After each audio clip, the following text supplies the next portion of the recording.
Hey guys, welcome to my channel. For those of you who have been on my channel before, welcome back, and I greatly appreciate you. For those of you who are new, my name is Vanessa, and the name of my channel is Lifestyle with Vanessa Stevens. On my channel, you will find everything lifestyle. I cook, I clean, I speak about my road and my journey to health and wellness. I also have a parent who has dementia, and I also give life stories and things of that nature on that topic. So for today's topic, I would like to speak to you guys about my journey and on the road to becoming healthier and my lifestyle.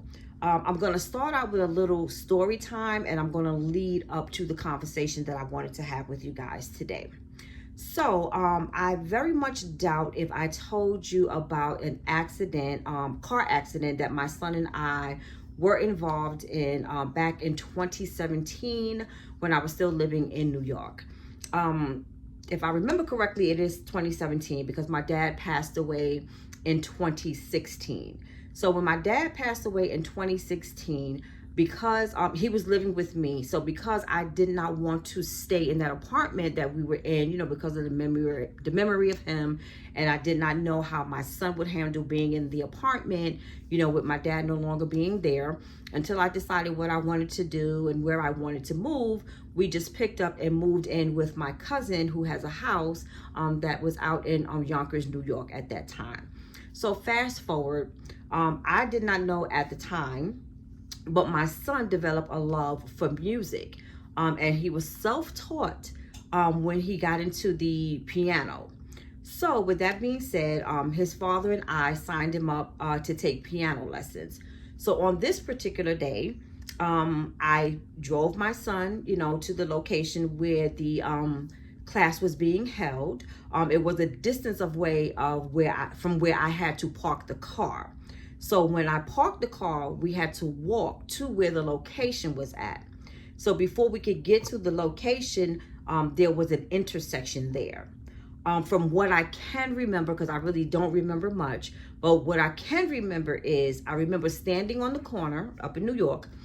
We were standing on the corner waiting for the light to change. As the light changed and it turned green, I remember saying to my son, "Come on, Jay, hurry up before the light change." And then that's all I remember.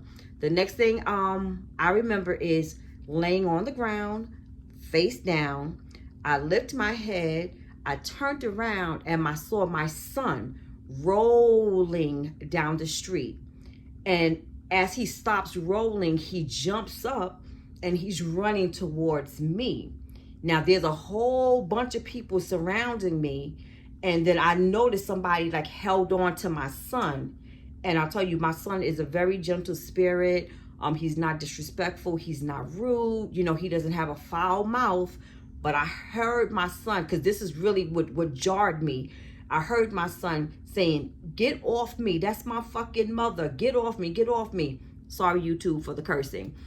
But, then I remember him running over to me. And then that's, I think I blacked out again. Then I remember being in the ambulance and I'm looking at my son and I'm just looking at his face. Now, I'm not really thinking about like what's going on with me and, like what happened to me, like, am I hurt? But I'm looking at my son's face because he has this big hole in his face. And I'm like, "Are you okay?" So he's like, I'm fine. But he's spitting out blood. I'm fine. And he's like, "Are you okay? Are you okay?" I'm not even worrying about me because I'm trying to figure out what he's talking about, why I'm okay.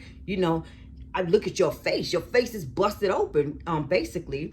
So we go to the hospital. Ironically, well, I can't say ironically, but my cousin, who is a nurse manager in one of the hospitals up in New York, she happens to be in the trauma hospital. So of course, when there's like any type of trauma situations, they take you directly to her hospital. So when I was there, that's when I realized, I must have been seriously hurt because they got this neck brace on me. They rushed me into this room. I got this huge light over my head. They're cutting my clothes off of me. They got x-ray machines all over me. There's like about 10 people up in there, And it was crazy. Then I think I must have blacked out again, because then I remember my cousin and my son standing over me. So with that being said, that's when I was notified that as we were crossing the street, um, basically 3 cars, were approaching. So I basically got hit by 2 cars, 2 SUVs, I think, and my son got hit by 1 car, like a BMW. So that was the situation with that. So with him, it's just that his face has like a little mark. If anyone was to see him, you have to look very close. It's like a little dark, like quarter-sized circle on his face now. So that healed up, pretty nicely, but he's gonna forever have that scar. With me, if you guys ever notice, if you see like some browning on my face, some browning on my body, I'm told that when I was hit, 1 car hit me, and then I don't know how or why, but I was underneath one of the other cars, so I got like some like little burns and things like that on me. So that's why you see a lot of discoloration on my skin. Also, my cousin often tells me it's a good thing, that I did survive the accident and I was not a vegetable, because when they hit me, I fell face down, but I did not hit like my head. I must have like hit my mouth a little bit, because my lip was swollen and a little busted open. My neck was sore. I don't know how that was, but it was very swollen. It was like big in size. My right knee, the kneecap, I broke the bone within my knee to the point of a little piece of the bone was sticking out of my knee, and my whole entire leg, including my foot, was the size of an elephant's leg. So I went to physical therapy for about 6 months with that. I was supposed to go for a year, but back then, I was still feeling myself and thinking I was cute and I was ready, and I was young. I wanted to get back to work to make my money, and I wanted to put my heels back on. So I felt I was good after 6 months. I was able, to walk up and down stairs, not with the speed and the grace that I had before, but I was able to get my heels on. That's all I needed to do. So fast forward to today with my health and wellness journey. So throughout the years from 2017 until now, I'd say maybe like once a year. Oh, and I'm sorry, let me back up a little bit.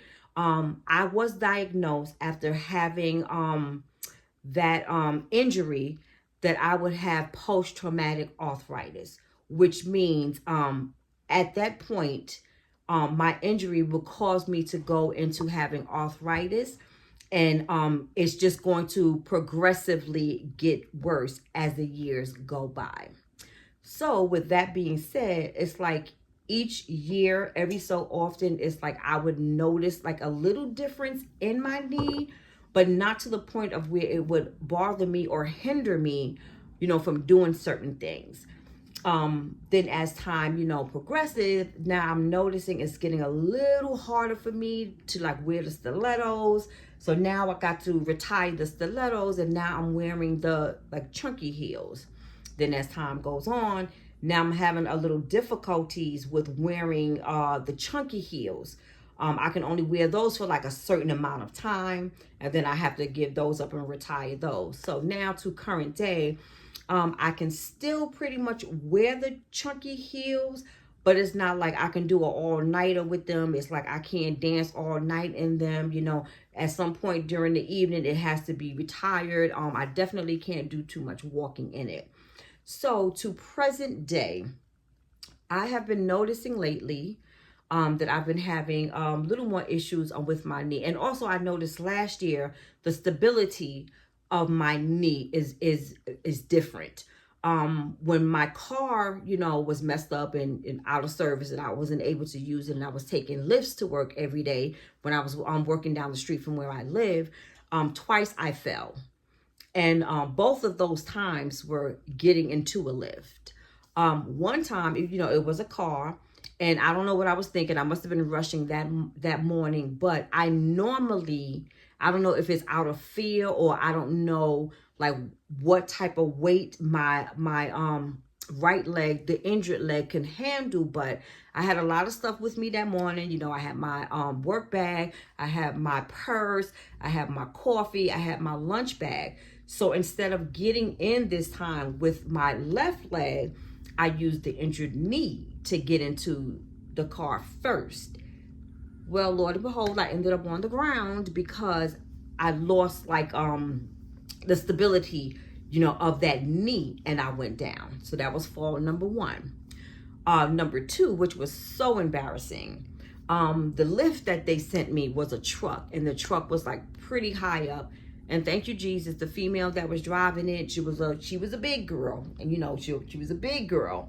So I had some trouble getting into it because as I was trying to raise myself to get into it, my knee would keep giving out. So I couldn't put my full weight on it to hoist myself up in there.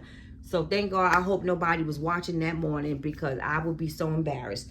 She had to actually get out of the car, walk over to me, and lift me and push me into the truck. That would have been the only way I would have gotten into it.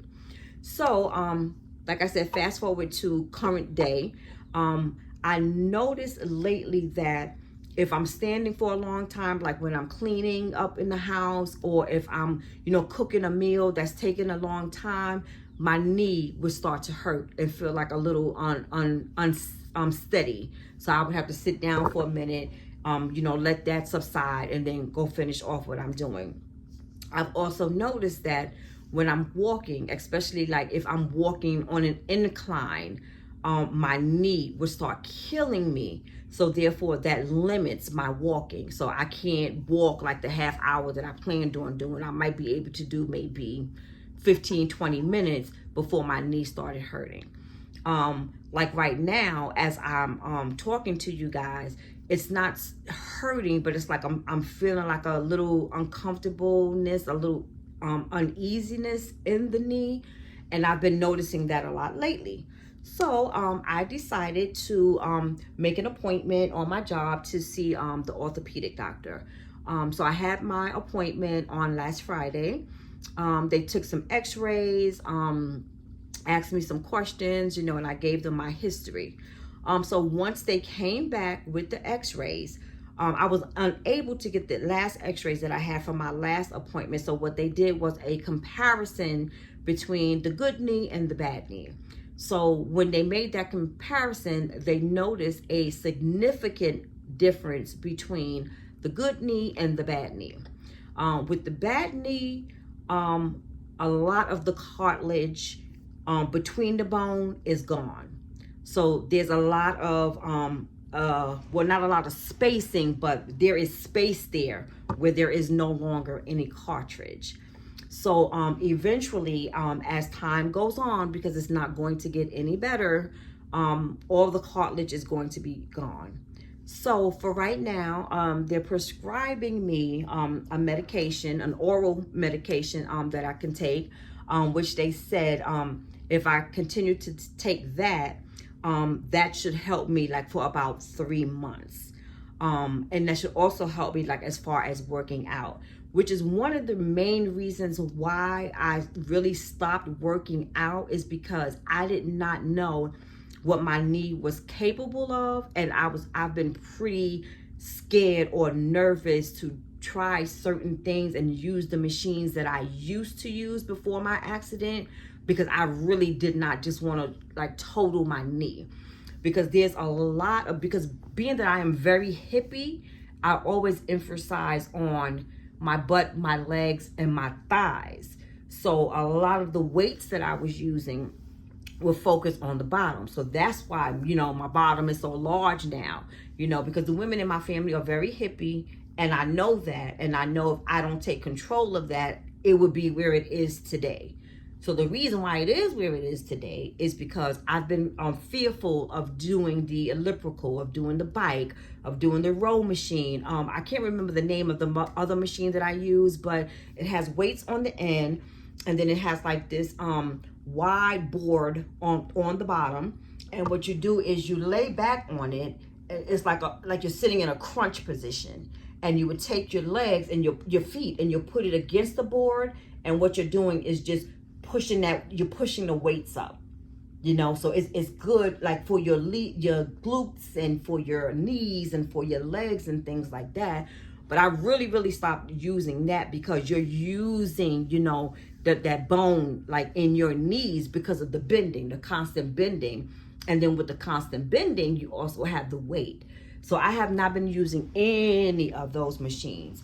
What I've been doing is like the walking and then the treadmill. But like I said, lately, I have been falling off from doing that. Like at work, I do my walking around the campus, but it's like I'm not doing a half an hour walk because my knee will start to get sore. And I don't want it to get too sore and to swell up, which it will do, because I have to drive home for those 2 hours. And also my drive home isn't helping the knee either, because with the stopping and going in the traffic, that's also, disrupting, my knee. So with that being said, I'm going to be taking oral medication, which I need to go pick up from the pharmacy today. And that should help me. So according to the doctor, if those pills don't help me, then the next step would to be taking some steroid injections in the knee, which I'm not too big a fan of, because I've heard that needle is very long, and you can amputate a limb off of me, but sticking needles like in my knees and my bones, that don't sit well with me. So that would be the second option. The third option, which is a definite, is just a matter of time, I am going to end up needing a knee replacement on that knee, because basically the cartilage will be gone. So with that being said, I'm a little excited because now I can hopefully, I'm praying to God that I will be able to get some relief with using the pills. So now I will be able to work out a little bit more frequently and with a little bit more intense, because I really need to get that weight down off of me, because especially on my lower half, because I think that would also alleviate some of the pain and the weight that I have with the pressure on my knee. So that's basically all I wanted to get on camera, and tell you guys about. I wanted to give you a update on my health and wellness. I don't want you guys to think that I've been being lazy, because I did tell you that I was going to film myself using the gym on my job, but I wanted to make sure and get the okay, from the orthopedic specialist to make sure that I would not be damaging the knee any more than what it is. So hopefully, as I said, I'm going to go and go pick up the prescription today once I get up this camera. The drugstore is right up the street from me. So I'm going to run up there today. I think I'm going to start taking the medication today. I think the weather is going to be pretty decent tomorrow. So I'm going to try on my job campus to walk up that little hill that we have for the incline and see how my knee will do with that. If it seems to feel different than it normally would without me taking the medication, if I'm able to do it, then I know I'm on the right track. But I will keep you guys updated and let you know, so that you guys can come along on this journey with me. But it was so nice to sit in front of this camera and talk to you guys. I miss being able to do this every day at my time. But thank you guys for tuning in, and I hope to see you guys in the very next video. Have a blessed day.